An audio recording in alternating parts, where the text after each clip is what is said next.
Welcome to the Sassy CEO Podcast. I'm Paula Bailey, your host. And in this episode, I want to talk all about when things don't go your way in business. Now, this episode is very much aimed, obviously, at business owners in those times when things haven't gone your way. And let's face it, that's all of us, or it should be all of us. If you're wanting to expand, if you're wanting to grow and you're trying new things, there's going to be times when things really feel like they are not going your way.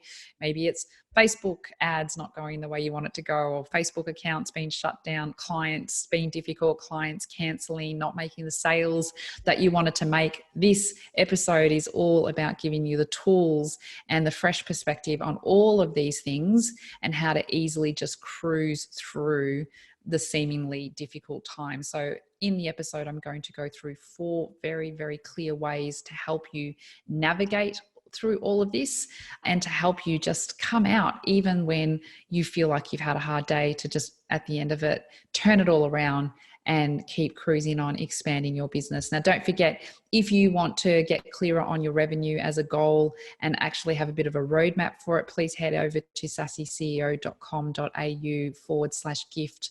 I've got the cool Sassy CEO revenue roadmap there. Download it for yourself, get started setting some targets. But for now, let's get started talking all about when things don't go your way.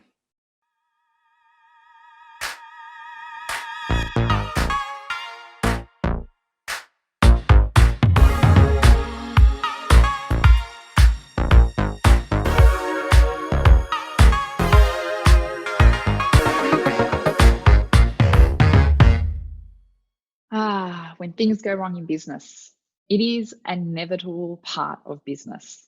Let's clear that bit up first. Today, I want to go through 4 things that we can focus on when things are going wrong in business. But I think the most important part is to just clarify that it is inevitable and it is going to happen to everyone. It is not only you. You are not some big failure. Things can go wrong for everyone. And I think it's just a natural byproduct of trying new things, wanting to expand, wanting to grow.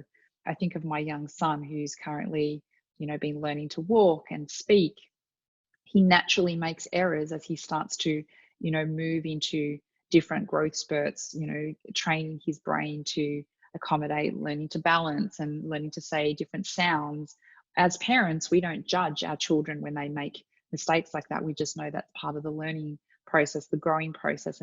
It's exactly the same in our business. And if we learn to sort of parent ourselves a little bit better and realize that this is normal, it's part of growth, I think more of us would get less caught up on the fact that something's going wrong and focus more on just moving forward and finding solutions. So that being said, and we've accepted that it's an inevitable part of business, and in fact, it's a good part of business, let's actually look at 4 other areas or focuses that I want for you to use next time it feels like something's going wrong. So the first one, the goal.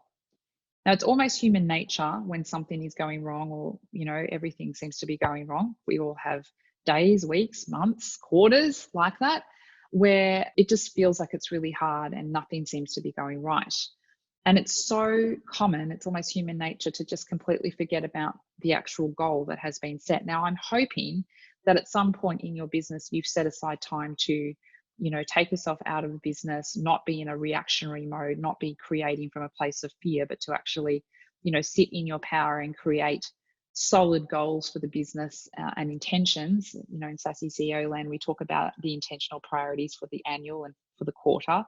And those are broken down into goals. And this is done in a state where we're feeling empowered, where we're not in our usual environment, we're not in a place of fear. Because guess what? Making decisions from a place of fear leads to more fear. So we want to move out of that energetic space. And, at some point, I'm hoping that you've created goals in a place of feeling empowered and courageous and certain about the future. It's so easy when stuff goes wrong to almost lose focus on that and to start to become very reactionary. So, you start to go back into that place of fear or worry or just making a knee-jerk reaction or decision. And it's really a bit of a downward cycle when that's happening. So it's really, really important that you stay focused on the goal. Everyone in Sassy CEO land has their intentional priorities and, subsets of goals of what they're wanting to achieve this quarter. And they're looking at it every day. They're reviewing it. they're seeing their goal. So even when something's going wrong, we can actually look at the goal, realign, readjust.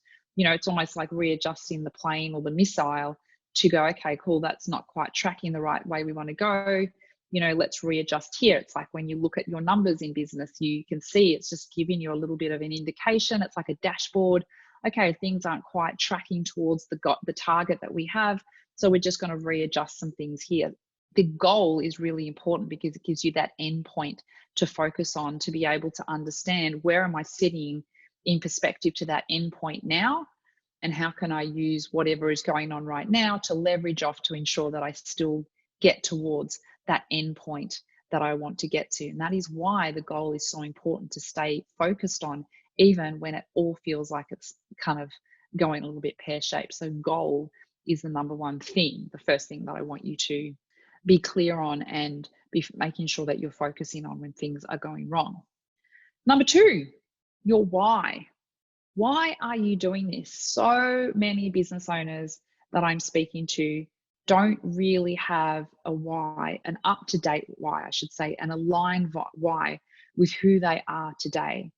So many of us started our business perhaps from a reactionary place, or perhaps you fell into it. You found out that you were good at something and you thought, I'll make a business out of this. Or, my story was I was working in corporate. I loved my work in corporate, but I knew that eventually I wanted a bigger challenge, and I was sort of future pacing into a time when I was going to have children, and how would this fit and what would I do with my kids? And I wanted to create something better for myself as a prospective future mother, and then ultimately for my family.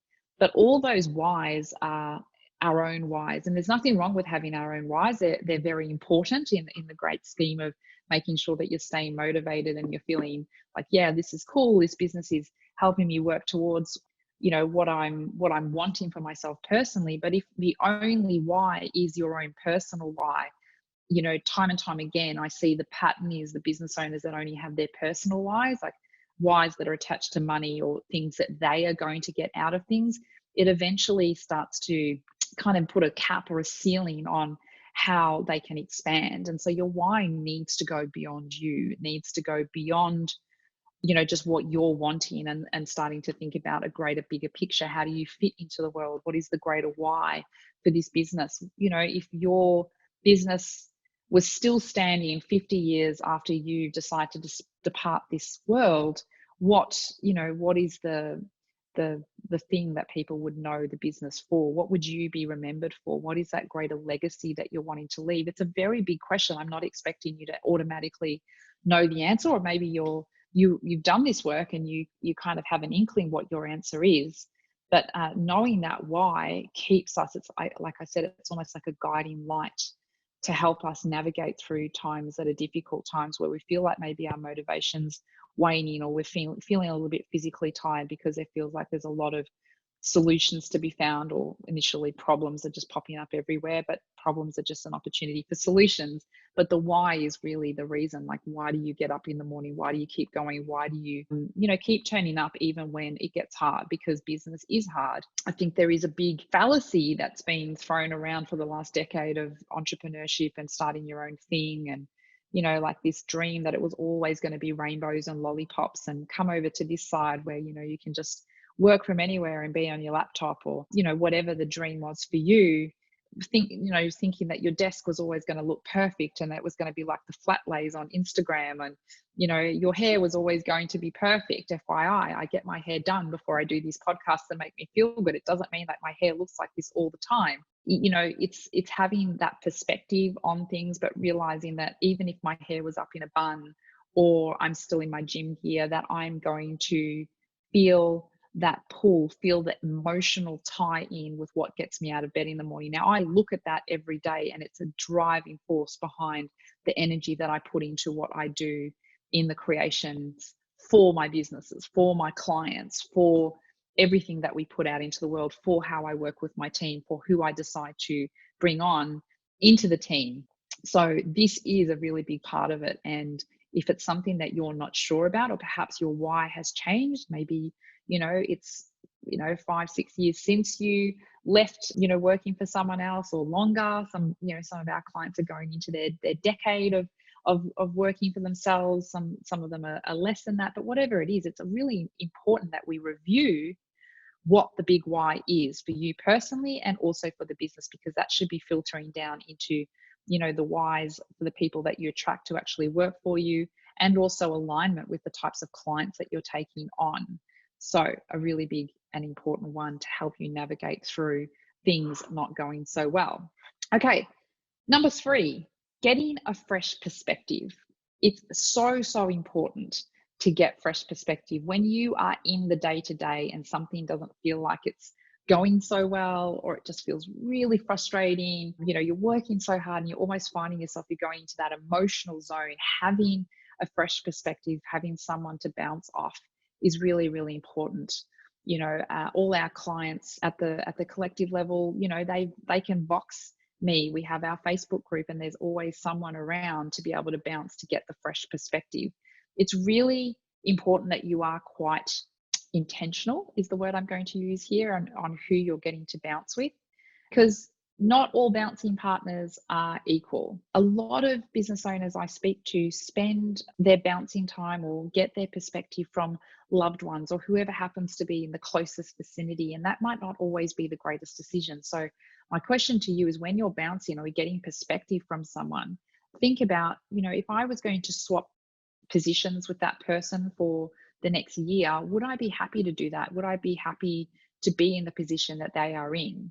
Because as much as our loved ones love us and they have a great intention, it doesn't necessarily mean they're going to give you the best advice, because often our loved ones don't have the perspective that you need. They don't have the experience in business. They might not even be in business themselves.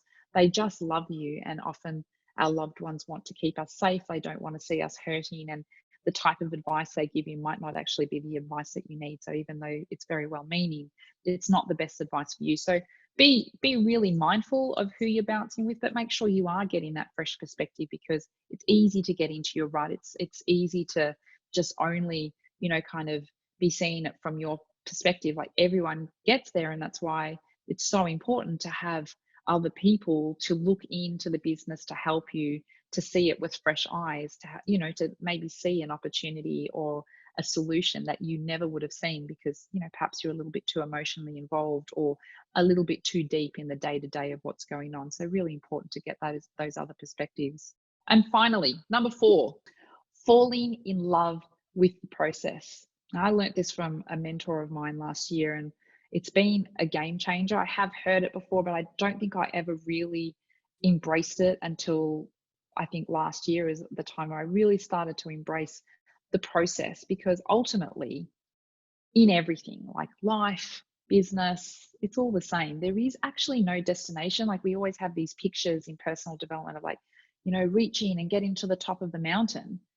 But realistically, there is no top of the mountain, because once you get to that peak, there's always going to be the new peak that you're searching for, the next thing, or the next goal, or the next achievement that you're looking for, if you're anything like me. Anyway, we're constantly searching, we're constantly looking, we're growing, conscious beings that want to keep expanding. And so I think removing that paradigm and realizing that this is a journey, there is no destination. We're not necessarily looking to get to this end point. It makes disappointment or seemingly things that are going wrong not seem like such a big deal, because when you are looking at things as a destination and something goes wrong, it's so easy to just go into the thought train of, this is stopping me from reaching, the illusion of the destination. Or, if you go the other side and we just realize it's all just a journey, okay, this didn't go so well. What can I learn from this? Why is this happening for me? How can we make changes to perhaps the way that we do this, or the system, or our approach, or what other answers can I seek here to change the trajectory of what's going on, to keep us moving along the journey the way that we want to move along the journey. Obviously, having that journey dotted with the goals that I spoke about at the start of this podcast. So the goals are really cool. If you imagine this really long line that is your journey, and you've got goals that kind of like dot along your timeline that help keeping you trajectory going forward, However, knowing that it's all just a journey, there is no one, it's not the stop that's going to stop anywhere. You're just going to keep going forward, and we just see it as a journey. And rather than getting too caught up in the destination or a particular goal, just really falling in love with the process. So what I mean by that is perhaps you know that there's a process of things that you need to do to be the best version of you in your business, and maybe that involves your morning routine, and that's like you doing your affirmation work or your visualization work, and then going out for a walk for your health and well-being, and drinking x amount of glasses of water a day, because you know when you do all those things you function really, really well. Those are just parts of the process, and you can fall in love with the process. A marketing process, it could be knowing that you write certain posts on certain days that are designed to then elicit inquiries and then sales conversations, and you fall in love with the process of talking to new prospects. And rather than feeling icky about it or feeling about having to have a sales conversation, or telling yourself, oh, this is like selling to someone and I'm not a salesperson, or whatever story you tell yourself, you reprogram that, and you're like, I'm in love with connecting with people. I'm in love with talking with inquiries and really understanding what they need, and falling in love with helping them find a great solution for them. When we fall in love with the process, everything else just becomes easy. So there you have it. Those are 4 things, quick and simple for you. I want you to remember next time, because it is inevitable. You have a bad day or it feels like things are going wrong. Go through those 4 areas and just realign and check in with yourself. Some homework from this podcast, I think, at a very minimum, is to just double check in with your goals. How are they going? Do you have any? Are they set from a place of abundance, or are they just goals that you're setting from a place of lack, fear, and anxiety? Because we really need to look at that for you, and also having a look at your why. So that's some homework that you can take from this episode, is the why and the goals that you're setting. If you love these sorts of conversations and you want to talk bigger picture, bigger whys, bigger goals for you, for your future, for your family, and for the world, and that's the type of business owner you are, we would love to see you over in the Sassy CEO Society. That's our free Facebook group, so make sure you hit us up over there. Come and join in on the conversation. If you've loved this podcast, make sure that you're sharing it with other like-minded conscious business owners. We really appreciate your support for listening to this podcast, and also for sharing the message across the world to encourage more amazing conscious business owners become wealthy, conscious, and to grow businesses that positively impact the world. That's all part of my big why. So if you can share this along, I would be most grateful. Thanks so much for tuning in. Can't wait to catch you on the next episode. Bye.